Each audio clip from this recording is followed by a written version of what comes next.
Tout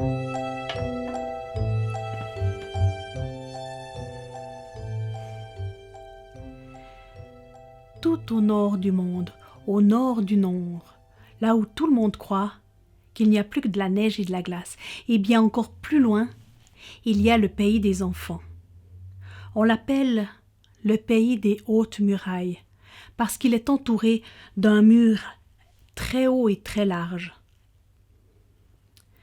Dans ce pays-là, les gens ne grandissent pas. Le roi, la reine, les conseillers, le peuple, ils sont très vieux. Mais ils ne grandissent pas, ils restent des enfants. Eh bien, le pays est bien dirigé. Tout le monde est heureux dans ce pays. Oh, je pourrais vous raconter des tonnes d'histoires qui se passent dans ce pays. Mais restons dans la période de Noël. Figurez-vous que le Père Noël habite juste de l'autre côté du mur. Il a sa maison même collée contre le mur. Eh bien, chaque année, avant d'aller distribuer les cadeaux dans le reste du monde, le Père Noël va suspendre des cadeaux dans la forêt du pays des enfants. Il accroche des friandises, des jeux, des livres, des jouets, des pluches, toutes sortes de cadeaux. Et quand la nuit vient, les enfants s'habillent avec des habits chauds et partent dans la forêt. Ils choisissent des cadeaux pour chacun de leurs amis. Ils ne pensent même pas à prendre un cadeau pour eux. Et chaque année, le Père Noël est tellement généreux. Un jour, il y a un voyageur qui vient au pays des hautes murailles. C'était d'ailleurs une énigme. Comment a-t-il fait pour passer le mur? Mais bon, le roi, qui était quelqu'un de très curieux, l'a invité au palais pour discuter. Ils ont fait connaissance.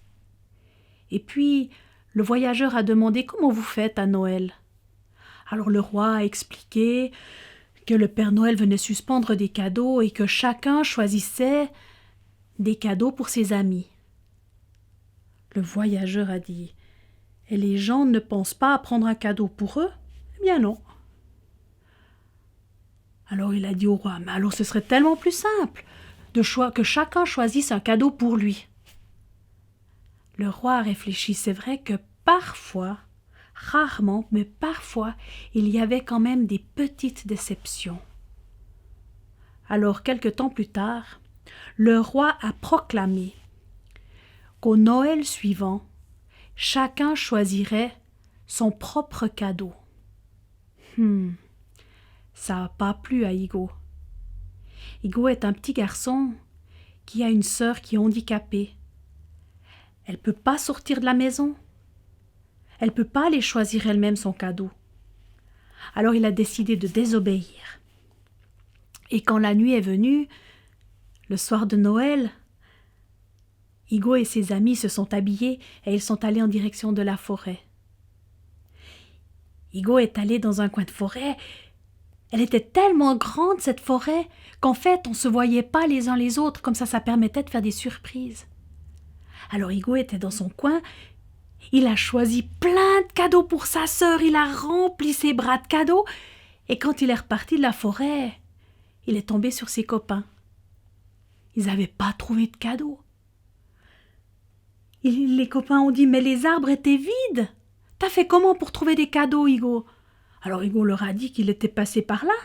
Alors les copains ont suivi ses traces de pas dans la neige pour aller dans la forêt là où Igo était. Et ils n'ont pas trouvé de cadeaux.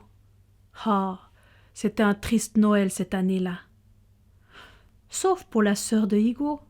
Elle avait reçu plein de jouets. Elle avait des peluches, des poupées, des trains, même un ballon. Oh, elle était heureuse. Le roi était surpris. Ça va pas, qu'est-ce qui est arrivé au Père Noël?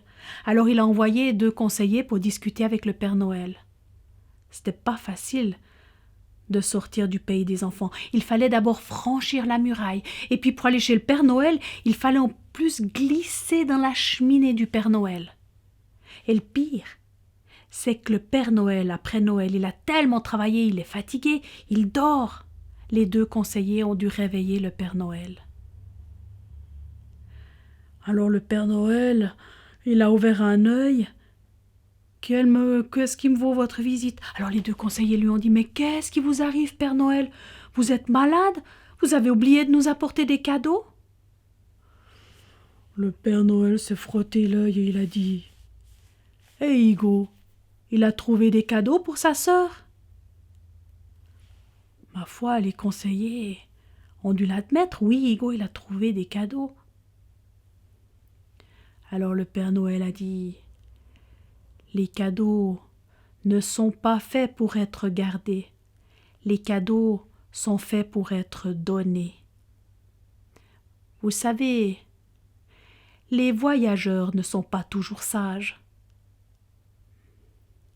Eh bien, l'année suivante, le roi a proclamé qu'on allait revenir à l'ancienne coutume.